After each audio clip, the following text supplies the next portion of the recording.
May kukwento ako sa inyo. Kasi, yung mister ko, gumagawa ng content. Ang sabi niya sa akin, inutusan niya pala ako. Sabi niya sa akin, magpakulo daw ako ng tubig.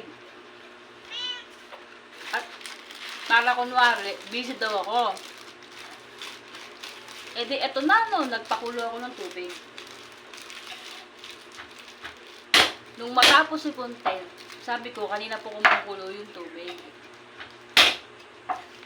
Pagbukas ng mister ko ng kaserola, bakit daw walang sahog? Daw tubig lang.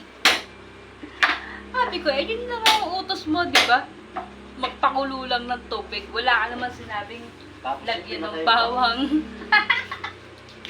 Wala ka sinabing lagyan ng bawang, paminta, asin, betchin. Di ba? Mister ko to.